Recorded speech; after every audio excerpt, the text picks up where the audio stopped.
Hi, I'm Coach Corey Wayne, and this is my video coaching newsletter. The topic of today's newsletter is going to be faking it until you make it, overcoming imposter syndrome. So, I've got an email. This is from a guy, he's 33 years old, and he says that he suffers from imposter syndrome. So, he says he was raised by a single mom who basically turned him into a super nice boy so he didn't hurt any girls. The problem is that she just made him too soft to the point where women walked all over him and didn't treat him with respect. However, he's come across my book and my work, and he's done well for himself. He's got a great supportive girlfriend, and he used to be in the mortgage business. And obviously, if you guys have been paying attention the last 2 years or so, the Fed has been dramatically raising the interest rates. And so, as I wrote about, one of the things I would suggest to this guy is that you read Mastering Yourself as well, because I used to be in the business, and I had one of the largest real estate mortgage companies in the whole state of Florida. And so I'm very familiar with the industry. And one of the things I didn't really understand back then that I really do now, because I spent a lot of time studying it, I did a documentary on it, is the economic boom and bust cycle. And it typically is about a 12 to 15 year cycle. And it happens. So when the interest rates are low, the economy expands because the money supply expands, because the banks are creating new money by lending it into existence. And if you've ever watched the documentary that we did called Economic Prosperity for All, it's about, I don't know, a half hour, 45 minutes. It goes into the purpose of money and really explaining it. But we're in a cycle now where they've been raising the interest rates. And so the last time they raised interest rates this dramatically, this quickly, was 2004, 2005.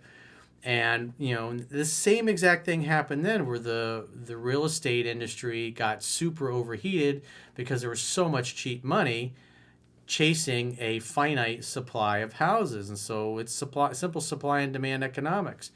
You got more people with money than there are houses to buy. And then so they end up bidding up the houses. And then the Fed raises the interest rates. And then when the interest rates, more than double in a few short years, your payment and the amount your payment goes through the roof, and your actual amount that you can borrow, because the interest rates are so much higher, are much less. And so this reduces the borrowing power of people. And so a guy that could afford a $500,000 house 2 years ago is only going to be able to, at current rates, is only going to be able to afford a $250,000, $300,000 house with the same amount of payment that he would have had at, like a 3% interest rate, versus now they're, close to 8% in some cases. And so that dramatically increases the payment, because people basically have a fixed amount of income and a fixed amount of money on a monthly basis they can put towards a mortgage payment. When the interest rates are real low, they can afford a much bigger mortgage because the payment's low. But if the interest rates are high, they can afford less of a house, just because of the fact that the payment is so high. And so how we all benefit from this, and how I benefited it tremendously back when I was in real estate, and I'm really excited about 2-3 years from now, because there should be a lot of foreclosures and a lot of opportunities in real estate, is that what the Fed is doing now, because we had all this inflation, because they doubled the money supply in a couple of years. I never imagined they would print that much money. If you ever studied modern monetary theory, it's like they really threw some gasoline in that fire, and with the lockdowns and everything, they printed more money and literally doubled the money supply within a couple of years. And so you saw these, and plus the lockdowns, the supply chain issues, it caused all these problems that everything went up in cost. And so the way the Fed brings inflation down is to cause the price to borrow money to go up. And so just simple example how this affects, say imagine you have a restaurant and you've been doing well, and you're thinking, hey, I want to put all new equipment in. I want to expand my kitchen a little bit. I want to spend like $100,000 and redoing the kitchen. So because there's other things that I can do, other meals and recipes I can make with this new equipment. It's going to cost $100,000, and the guy knows what his cash flow is on a monthly basis for his restaurant, and he looks at what his payment would be when the interest rate is 3%, and then all of a sudden, a few years later, now the interest rate on that is almost 8%, and he looks at what the monthly payment is going to be to borrow the money that he needs to buy the equipment that he wants. It becomes cost prohibitive. And so instead of him dropping $100,000 for new kitchen equipment, he just decides to wait until more favorable market conditions come along. And so that $100,000 he would have bought in kitchen equipment, well, that company that would have gotten the order, the salesperson ain't going to get a commission on it. The people that make the kitchen equipment aren't going to be making the equipment because there's no demand for it. And so they're not getting paid either. And so the guy's not going to be able to sell the other things he wants to do and expand his business the way he wants because borrowing costs are just too expensive. In other words, it doesn't make financial sense to take out a $100,000 loan at an 8% interest rate when the numbers would have worked at like a 3% interest rate. So it reduces the demand, and that just ripples all throughout the whole economy. And so what you see now, because I follow these stats very closely, is bankruptcies are going through the roof. They're dramatically up over, I think October, I think I saw. It was like bankruptcies were up 36% over what they were in the previous October, or maybe it was September, I can't remember. But the other thing is that people's credit card debt is going through the roof because what's happening is they're taking cash advances and they're using their credit cards to finance their expenses. And the other thing that's happening is the amount of savings that people have is dropping dramatically.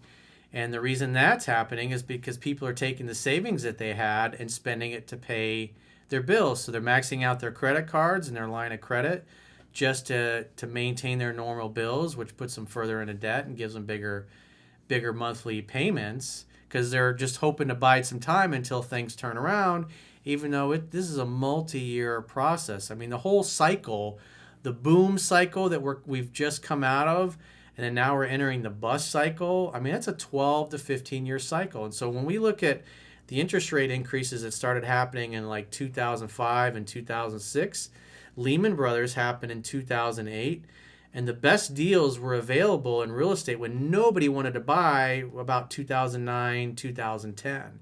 And that's really when you want to buy real estate. So we're about to be, come January, another month or so, 2 years into the interest rate increases. And so Lehman Brothers happened about 3 years after the interest rate increases. And so what I'm seeing in the real estate down in South Florida, especially like the high-end rental market, those properties, because everybody was working from home, they were triple and quadruple what they were in 2019 and 2020 before all the lockdowns happened. And so those things are all starting to come back down to earth because you don't have all those people competing for a limited supply of rental homes. And I'm just watching these sellers drop their prices significantly and how much they want in a monthly rent. I'm seeing things that were Airbnbs that, what happens, they can't get enough Airbnb business, and then they put it for a long-term rental, and then they can't get the rates that they're thinking, and then they put the house on the market to just get rid of it because they're concerned about being able to cover their mortgage. And so whereas like a year and a half ago, you say like let's take a $4 million house in the water, because there's obviously a lot of them in South Florida, a lot of canals, intercoastal. So you take a house that was $4 million a year and a half ago in the height of the boom, and you might get 10 or 12 people putting an offer on that thing as soon as it goes in the market, and it sells like that, usually over asking price. Whereas now, year and a half later, they're getting price reductions because they might sit in the market 3 to 4 weeks, but the houses still sell. Instead of having 10 people competing, there might just be one person. And so you're starting to see prices kind of top out. It is definitely, the $3 to $5 million market in South Florida is still pretty good. It's not as good as it was a year and a half ago, But like things a little lower, especially where the median price range, and you like $500,000 houses, $600,000 houses, something like that. Like talking to Andy in Orlando, he says you can get a deal on those because those things are not really moving at all. The higher end stuff tends to be moving because people with money tend to always have money, and plus there's a lot of people moving from blue states still to red states, but that is slowing down. And so, when you look at what's going on in the economy, and the other thing is like car repossessions. Car repossessions are way up. People are getting behind in their car notes. We're starting to see dealers offering incentives again. Used car prices are starting to come down. So it's like everything's slowly starting to come down. And what these, if you ever read any of the interviews with the people that are in the Federal Reserve Board, it's like they're just guessing, man. They're just kind of throwing darts in the blizzard. And because when you lower or you raise the interest rates, it takes years to really see what the effects of that are going to be. And so when they jacked the rates up real quickly in 2005, 2006, it took about 2 years, 2 to 3 years before the brakes really got put on the real estate market, and then about another 2 years after that before like nobody wanted to buy real estate because the values were going down. And so more than likely the real estate prices are going to probably come down about 30% just because the velocity of money is just not there anymore. And the other interesting thing is that a lot of people are pulling their money out of the stock market. Now, well, why would that be? Well, because they're cashing out their retirement accounts or they're cashing out their stocks because they got to pay their bills. And so that's going to drive the stock market down. So everything, as the money supply contracts, the economy contracts. That's why they do that. They're withdrawing the money supply from the economy back into the banking system, so they reduce demand. And everything's supply and demand. When you have a higher demand for products than the supply of them, then what's going to happen is the cost of those products is going to go up. When there's a huge oversupply of properties and there's a low demand, they have to lower prices back down to what people want to pay for them. I remember in real estate, like we would have these builders that would say, hey, we got 1,000 lots coming online, and please come out to our open house, come see our models, bring your clients. They were really nice. They would come to our office, they'd bring us gifts and food and stuff. And then in the height of the boom, they turned into arrogant assholes and they're like, oh yeah, we just got a raffle, or hey, we're not participating with realtors. And it's like their attitude totally changed to be like, yeah, fuck you realtors. All we have to do is put an ad on the street and then all these lots are gone in a matter of hours. And then when the market changed, they're like begging us to come bring clients to their communities again. And that's the huge swing you see in things. And so this particular guy that wrote this email, he was in the mortgage business. And obviously, especially if you're doing refinances and just originating loans, I've got friends that are appraisers. The market has completely changed. And it's going to continue to decrease. I mean, like I said, you're to get to the time, because the other thing you got to consider is people max out their credit cards, they cash in their retirement accounts, they spend all their savings trying to keep what they have, and then once they're tapped out, they got no money left. The last thing that they make payments on or stop making payments on is typically their house because they don't want to be homeless.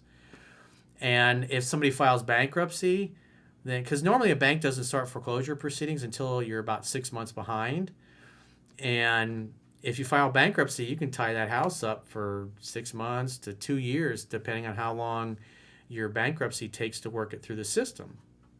And so that's why when we look at the delinquencies, when we look at people getting behind in their mortgage payments, they're getting behind their credit cards, they're getting behind their car payments, car repossessions are going way up. You're seeing all these things indicative of the demand dropping for everything, for all goods and services in the economy. And so it's a slow process, and it's like dominoes. It's like when the things start to go bad in the economy, they'll lower the rates again, which they always do historically. But it's years before you see things start to turn around. Usually it takes about a decade before things really start to come back. And when you figure the worst time to sell and the best time to buy was like 2009, 2010, early 2011, when nobody wanted to where things got super overheated, which was 2022, you're like 10, 11 years before the best time to buy to the best time to sell. The idea is to buy low to sell high. And so the reason why I went in this long diatribe is because, there's going to be a huge opportunity to make a lot of money in about 2 to 3 years on real estate foreclosures because ain't nobody going to be buying. And so this guy comes from the industry, and he probably, he's 33. He hasn't been in it long enough. He's not old enough. And, he was basically a teenager the last time we were in the cycle that we're in right now.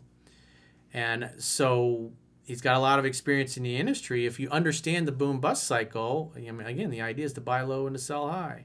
And right now, I would not be buying any real estate. I would just be stacking cash and waiting for about another 2 to 3 years when the foreclosures go through the roof, which, you're already seeing that.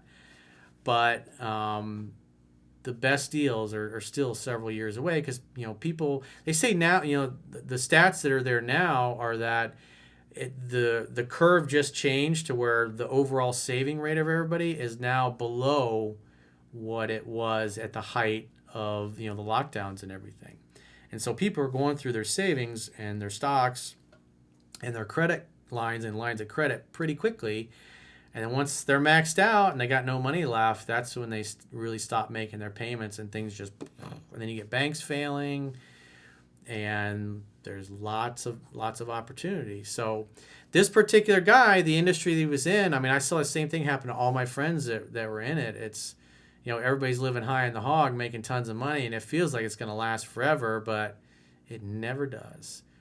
And that's why it's important to plan for it. It's just like people that work in the food service industry, especially like if you live in like South Florida, where like you just Delray Beach, 75%, you see a 75% increase in the population when all snowbirds come down. And so you make a lot of money during the holidays or the season, which tends to be after Thanksgiving through Easter. Those are the best times of the year. And in the middle of the summer, when there's like 75% less people and there's hardly anybody coming in, it's like you need to save your money. You don't want to spend all your money that you make when things are in the boom. So you have to think about these things as a person. So this guy is struggling because he was doing really well when he met his girlfriend. And obviously now he's gone through some tough times. He got a DUI. He's got a good paying job. He says he's like one of the top producers, but he doesn't like it. And he feels like he's an imposter at this point. He says he feels like he's suffering from imposter syndrome because, he went from having all his success, same thing I experienced in my late 20s through my mid 30s. I was in the middle of this boom cycle and it just felt like it's going to go on forever. And you start to think, hey, I'm a genius. Look at me. Look at all the money we're making. It's pretty easy when everything's going up in value, but what happens? How do you make money when it starts to go down? And so in this case, he's lost his job that he had in the mortgage industry because the demand is totally gone. I think the stats I've seen for real estate, mortgage, and construction is about 19% of the economy. And so that's like 1/5 of the economy just got the brakes totally put on it. And so those ripple effects takes years to really see what the net effect of that is going to be. And so his girlfriend's offering to help him, but internally he doesn't feel the same way that he used to. And he's like, how do I get past this?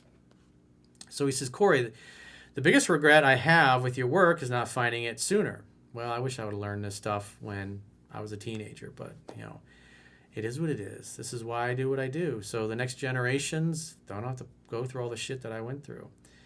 I'm 33, and for years I wasted my time with gurus that I thought could teach me the easy way to get a woman to fall in love with me with magic words, but as you tell us time and time again, there's no shortcuts to success.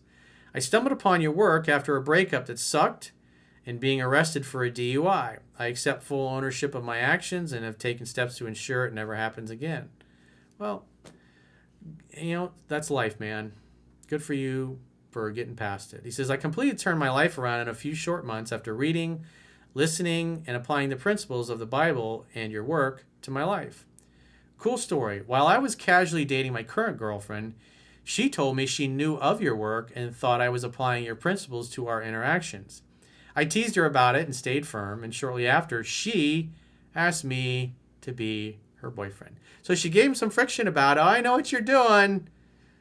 But at the end of the day, it works. That's the beauty of truth. It's self-evident. The reason I'm writing you is that I'm currently dealing with imposter syndrome. I was raised by a single mother who tried to condition me into a nice boy and was always soft growing up. I can relate, dude. My mom mostly raised my brother and I. My dad was just working and, too checked out to really pay attention. He says, I've taken the correct action to change my behavior, but I still feel like the real me is in the back of my head telling myself that I am a fraud. In a little over a year, I was impacted by the mortgage rates being increased and lost my management positions at 2 different lenders. Like, yeah, they're getting decimated. Same thing is happening all over again in the industry. And when I was younger, I didn't know. I hadn't gone through a bust cycle on my own. I watched my parents go through it, like when the stock market crashed in 87 and it crashed like 500 points in a day. And, my mom actually was managing their money from the business that they had sold. It bought a bunch of stocks on margin. When it crashed like that, the margin got called and poof, they got wiped out. My dad had to go back to work. But at the time, I was a kid. I didn't really understand what was going on. And when I got into flipping foreclosure properties in the mid-90s, I was actually buying some of the properties from the RTC, the Resolution Trust Corporation, that was part of that bust cycle from 87 through the S&L crisis that happened. And I profited very well from that. He says, I'm now in sales and hate the job, but I'm a top performer. I bartend on the side and I go to school. I'm also flirting with joining the National Guard. I live on my own with no roommates, and I know that I'm not a bum, but I can't help feel like an imposter sometimes, and I don't deserve the things that I've earned. The shame of having a DUI in my record also makes me feel that it defines me and that I'm forever a horrible person for that. I didn't hurt or kill anyone during my arrest. Hey, dude, what happened, and it couldn't happen any other way. You learned from it. You made some changes, because what would have happened if you didn't get the DUI? Would you have changed your behavior? You probably would have kept doing what you're doing, and maybe the next time you drank way more, then something bad would have happened. So I looked at it as that DUI probably saved your life and somebody else's life, and so it was supposed to happen that way. It couldn't have happened any other way. So you should look at it and be grateful that you got past it. I assume like you said, you don't do that shit anymore.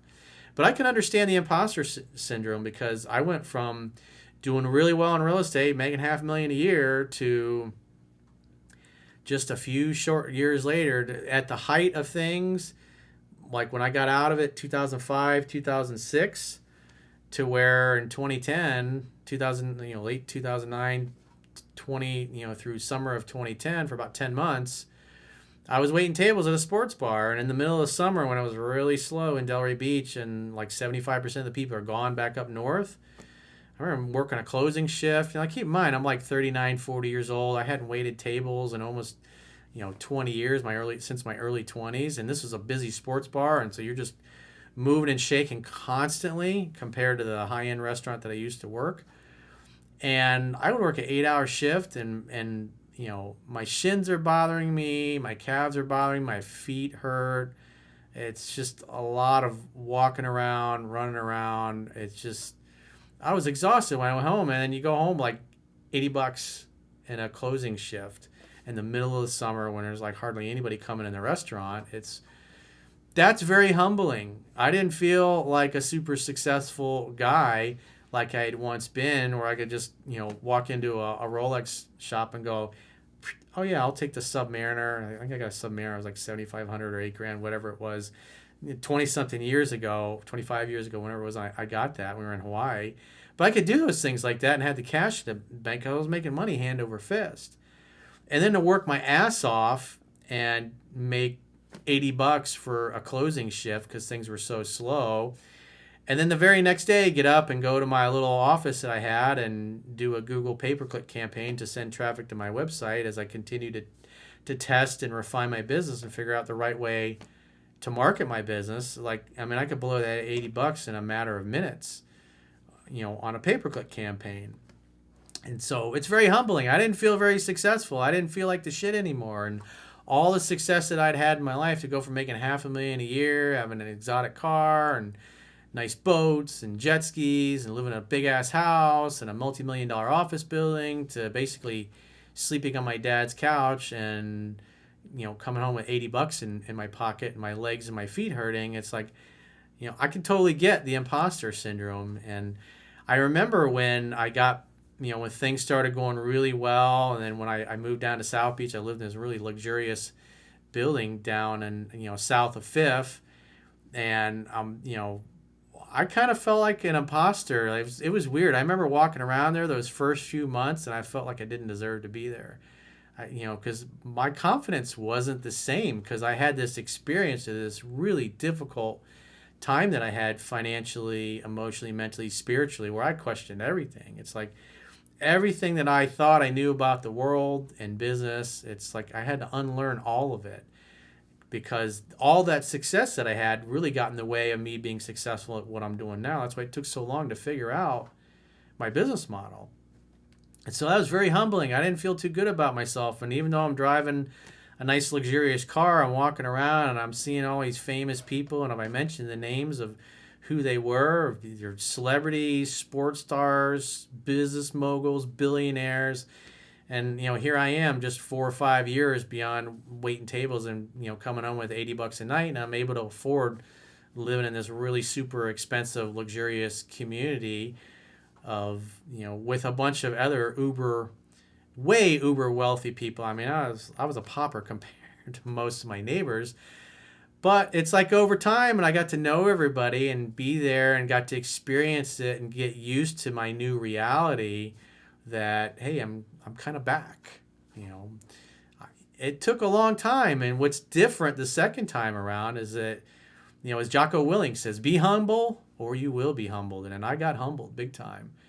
And I've learned to, especially being older now, it's just like I let my success speak for myself. I don't go around pounding my chest and talking about how great I am or successful I am, or you look at somebody like an Andrew Tate, and I could see I was never like that, but that's a guy who's totally in his ego, and all of his success has gone to his head, even though that dude's got a lot of trouble facing him. And life will always give you some humble pie, and it looks like he's going to get a huge dose of it. But so I can relate to that, and the only thing that really keeps you going in all of this really is your mindset. What's my outcome? What do I want to create? And then secondly, why? Why do you want it? What are your compelling reasons why you want what you want? Because it's the emotional energy, the emotional passion that you have for whatever it is that you're trying to create, that will cause you to take a bullshit sales job, or consider going into the National Guard, or bartending on the side and going to school. You'll be willing to do those things because down the road, you've already had a taste of success. And if you were a manager in a lender business, I'm sure you're making really damn good money, and you're in the same boat that I was. And it's like, it doesn't feel good, and it's not fun, and you got a girlfriend. And the other thing that's important to understand is when a guy is doing really well and he's very stable, that's when you want to be in a long-term relationship with a girl. But when you're like I was, sleeping on your dad's couch and coming home with $80 after 7 or 8 hours in the middle of a summer when it's just slow as hell and nothing's going on, it's that's not a pleasant feeling, and it's hard to feel confident. So when you're in that kind of a phase where you're not stable, you're gonna feel more comfortable with shorter type relationships, not getting attached, not really getting serious with anyone. And so it's also the thing that you have to you pay attention to, is that you got to do the fundamentals that are in the book. It's like you've got to continually apply those things, even though on the inside you might feel like an imposter. Just like when I, those first few months when I moved down to South Beach, it was like, I'd had a place for, a couple years in Orlando, and, I kept that home. And then I had this new place down in South Beach. And like I said, the first couple months walking around there, it's like, man, if you guys should have seen the parking garage. It's like, the parking garage in this building, there literally were hundreds of millions of dollars in just cars. And most of the people that had places in this complex were That was just like one of their summer homes. And they've got hundreds of millions of dollars in any and every kind of exotic car and custom made car that you can think of is in there. It's like, it was unbelievable. It was an amazing experience. But like I said, first few months, I didn't feel like I deserved to be there. And so the only thing that keeps you going is your mindset. It's like, you got to get up every day. What do I have to get done today before I go to bed? And the thing that will keep your girl attracted to you is that it's okay that she knows you're struggling, but at the end of the day, you're handling it. I got this, babe. I'll figure it out. Something will come along eventually. Eventually, I'll figure it out. Like one of my buddies that was in real estate when, they had lost both their houses in short sales, and they still had some capital. And he said, he had multiple kids he's got to take care of, and they had a nice yacht. They were going to the yacht club. They had multiple houses. They were living large, having big parties, and now all of a sudden they're short selling both their houses.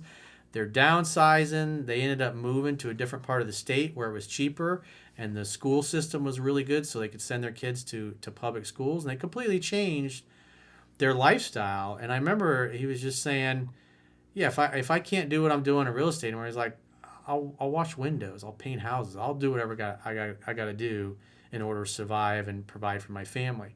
And that's what a woman wants from you, is that she wants the attitude. It's like, whatever I got to do to get to a happy place or get to where I want to be in life. It's, the mortgage and the real estate business, if you're going to go back into the lending side of thing, it's going to be 2-3 years before, the other thing I've noticed is that in the last year, 60,000 realtors have gotten out of the business. And that's, those are your weekend warriors tapping out going, I can't make any money.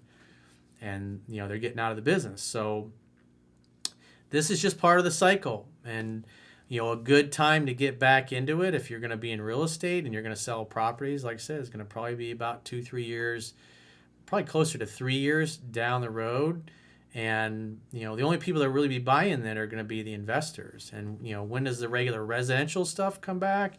You're probably at least 6 to 8 years from now before the rates are low and the economy kind of returns to a normal level where you have normal buyers and normal sellers. And because the government's borrowed so much money and the federal government has so much debt, is like they're going to have to lower the interest rate. But again, it takes years to recover from that. It takes years to blow things up with the interest rate increases, and it takes years for it to recover once you start lowering it, because it's not like flipping a light switch. It takes time for that money to go into the economy, because what's going to happen is you're going to have a lot of borrowers are going to have their credit ruined, and their ability to borrow money is going to go to zero. And so it takes time to recover. It takes time to go through bankruptcy. It takes time to get a new job. It takes time to save up some money. It takes time to grow a business from scratch until, you're able to once again be able to afford to get a really nice house and do those things. And so, your girlfriend just needs to see that you're handling things. It's where guys get themselves into trouble in situations like what you're in right now, is when they flounder around and they don't do anything to help themselves. Like, if you just start coming home every night and bitching and complaining about your job, but you never do anything about it, and you keep working there and you keep bitching to your girl, what that looks like is that you're not doing anything to help yourself. What she needs to see is that you're just taking action and you're doing it and you're making some progress. And you may feel fearful inside, but at the end of the day, you just got to take action. You just always have to keep moving forward, because this boom bust cycle that's how the banking system works. That's how the money supply works. And every 12 to 15 years, you're going to have a boom and you're going to have a bust. And if you understand that and you understand what causes it, like watching the documentary we did, Economic Prosperity for All, you can profit significantly. Whereas, I'm really excited about 3 years from now and all the deals that I'm going to be able to make in real estate. It's going to be a great buying opportunity and a great investing opportunity. Even if you're just going to buy a house to live in, the same thing will happen again about, say you buy a house in 3 years, the best time to sell it's going to probably be about 10 years from there, to the point where everybody's buying, the properties are going through the roof again. That's when you want to sell and dip out and get a rental and just chillax and wait for the bus to go down again. Or you keep one primary residence and you sell some of your other rentals. I had, Andy had these guys that they were from Saudi Arabia, and, wealthy family, multi-generations. And that's the benefit of when you have a successful family, is that you can teach this stuff to your kids. And so these guys had hundreds of millions of dollars to invest in real estate. And so 2009, 2010, he was selling these condos that had been, like $80,000, $100,000 condos. And they were picking them up for $20,000, $30,000. They were brand new because the developers had gone bankrupt. Nobody was buying. And guess what they did with all those properties? And was it 2021, 22? They sold all of them. They had hundreds of these things. And they sold every one of these fucking things for like $250,000, $300,000. And so they bought it free and clear because they had the cash for, $20,000, $30,000, sometimes $40,000 back in 2009, 2010. And they rented it out, were positive cash flow the whole time, all through for about a decade. And then they liquidated everything. They literally 10 times their money in a decade just because they bought low and they sold high. It's, as I don't remember who said it, but they say buy when there's blood in the streets. In other words, buy when nobody wants the properties because that's when you're going to get them the cheapest. And sell when everybody's buying them and the prices are going through the roof. And, you can study over the last 100 years and just see the boom bust cycle, see how that works. It just keeps going. So you can set yourself up for that in the future. So he says, my girlfriend offered to help me find a new job, but I don't want to rely on her or make her think that she's my mommy, and I feel an immense amount of pressure on me to continue being the person I was during the courting process while I'm on this rough patch. She tells me she's not going anywhere and is supportive, but I have my doubts. Unfortunately, I made the mistake of telling her my worries. I know a bad move. Well, you can flounder around for about 6 to 12 months tops. Even if you've been with your girl 30, 40 years. Doesn't matter. You get about 6 to 12 months to flounder around. If you don't help yourself, they're going to start looking for the exits. That's just the reality. I know guys don't like to hear that, but it is what it is. So as long as you're taking care of what you need to do, then, find something that's going to continue to do well over the next several years. And, maybe you go back into the real estate mortgage industry, 4 or 5 years from now, 3 to 5 years from now. That's up to you, but you got to find some kind of work that you love and you enjoy. If you hate what you're doing in sales, there are other things in sales that are always going to do well. And the higher the ticket item that you're selling, the more money you can make in commissions. You want to work smarter, not harder. It's a simple thing like working at a restaurant. If you work at a high-end restaurant and your average dinner check is $200 versus, working at some place like a Denny's where your average check is maybe $15 or $20 at the most, it's the same amount of work to wait on a table at Denny's versus working at a really nice steakhouse where your checks are hundreds of dollars a piece. And so just by the nature of the fact that you're selling more dollar volume of food, and if you're like most waiters, you get on average about 20% in tips from that, you're going to make a lot more money working at a high-end steakhouse than working at some place like a Denny's or some kind of a diner where you have high turnover and the dinner checks or lunch checks are really cheap. And so the idea is that you want to sell expensive. If you're good at sales, sell some expensive things. Find other products and services that you're really passionate about. And so if you're the top salesperson, that tells me you're great at sales. So find a product or a service to sell that you love and that's going to do well even in an economy that's not booming like it once was. Anything real estate and mortgage related, even construction related, is not something I would be spending all of my time because that industry is going to get hammered pretty badly in the coming years. So as long as you're doing well and the outward appearances that you're taking action and that you have the same attitude like my friend had, he's like, I'll wash windows, I'll paint houses, I'll do whatever it takes to make enough money to keep a roof over my heads, make sure my kids are fed, and my wife has money to get the things that she needs to get for our family. And that needs to be the attitude. And even when you don't feel like it on the inside, like I said, I went from having everything, having it all, to having nothing, sleeping on my dad's couch, to doing really well again. And then despite all the success I had, kind of felt like I didn't belong there those first few months. But it's like with anything. It's like becoming good at women or good with women. and going from not being good with them. You have to have enough time and repetition of the new way of being. In other words, you have to have enough time and repetition of being successful. And then those feelings of unworthiness will slowly fade away. Just like when you have no girl in your life, it's hard to find somebody. But when you have a girlfriend, you notice that women notice you all the time and are flirting with you and hitting on you. So it's time and repetition. What must I get done today before I go to bed tonight? And if you do that and you focus on taking action, remember, inaction breeds fear and doubt, and taking action breeds confidence and courage. So if you got a question or challenge and you'd like to get my help, go to understandingrelationships.com, click the products tab at the top of your screen, and book a coaching session with yours truly. Until next time, I will talk to you soon.